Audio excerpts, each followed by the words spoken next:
Transferlar to'g'risida gaplashamiz. Manchester United bo'yicha ishonchli va to'g'ri ma'lumotlar beradigan bo'lib qolgan Salli degan bir jurnalist o'zi anchadan beri bor, 2 yildan beri insightlar berib keladi. Bir qator transferlar to'g'risida o'z fikrlarini va o'z ma'lumotlarini aytib o'tibdi. Hozir shularni sizlarga o'qib beraman. Michael Carrick qo'l ostida Patrik Dorgu chap qanotda himoyada o'ynagan bo'lsa-da, ko'pchilik uning kelajagini uzoq muddatda aynan shu pozitsiyada ko'rmayapti. Bu degani chap qanot olamiz degani. Va tegidan qo'shimcha qilib Luis Hall Newcastle futbolchisi Manchester ro'yxatida juda yuqori o'rinda turibdi va klub ichida unga katta qiziqish hamda ishonch bor, ya'ni uni olib kelishga. Muammo Newcastle tomonda. Ularning hozirgi pozitsiyasi futbolchini saqlab qolish istagida ekanligidadir. Newcastledagi odamlar bilan bo'lgan suhbatlarga qaraganda uning narxi juda katta bo'ladi va hatto futbolchi tarixdagi himoya uchun to'langan transfer rekordini ham yangilashi mumkin ekan. Qanaqa summa bo'lishi mumkin? O'zi rekord kimga tegishli edi? Yozib ketinglar, eslolmadim. Agar 70-80 million himoyachi uchun so'ralgan bo'lsa, uzuri mana Newcastle'ga. Elliot Anderson borasida ham gapirib o'tgan, klubning rasmiy pozitsiyasi o'zgarmagan. Manchester United Elliot Anderson uchun oxirigacha kurashadi.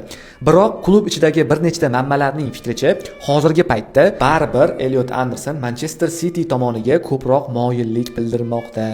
Ha, do'stlar, ko'proq moyillik bildirayotgan bo'lsa, sekin o'zi voz kechirish kerak, kurashmagan yaxshi. Bu narxga bundan sal arzonroq narxga Sandro Tonalini beradi Newcastle. 80-90 millionlarga berib yuboradi. Elliotning narxi 100 dan kam bo'lmasligi aniq. Shuning uchun bu kurashdan menimcha chiqqan yaxshi. Ming yaxshi o'yinchi bo'lmasan, Anderson agar o'yinchi o'zi xohlamasa kurashganning foydasi yo'q degan narsani kimdir aytish kerak. Manchester United Leoning vaziyatini kuzatmoqda. Ko'pchilik mendan so'rayotdi, Leo deb mana. Leoning vaziyatini kuzatmoqda, ammo hozircha aniq bir fikri yo'q. Klub portugaliyalik futbolchini agenti bilan qisqa aloqa o'rnatgan. Leoning o'zi esa bir necha bor Angliyaga ko'chib o'tishni xohlashini bildirib keldi. Buni ko'rdik, Arsenalda, Unitedda hurmat qilaman, kuzataman desak, namyoqcha qilib qo'ydi. Unitedga esa chap qanot hujumchi pozitsiyasi bo'yicha hali yakuniy qaror qabul qilmagan. Bu keyingi masalalar, hozir markaz to'pda asosiy planda, bilasizlar.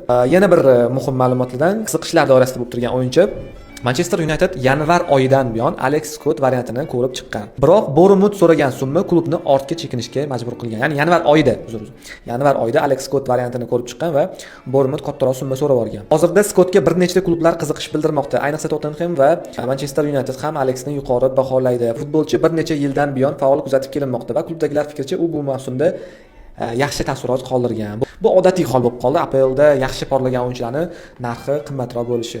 Lekin APLdan o'yinchi olayotganimizda, APLdagi o'yinchilarga ko'proq qiziqayotganimizda meni xursand qilyapti. To'g'ri, Ederson transferi asirida bo'ldi, lekin qolgan transferlar baribir ko'pi ko'rasizlar APLdan bo'ladi. Hozircha shu yangiliklar, bu yana qanaqadir transfer yangiliklari bo'lsa, bilasizlar, tezkorlik bilan aloqaga chiqaman va sizlar bilan bo'lishaman.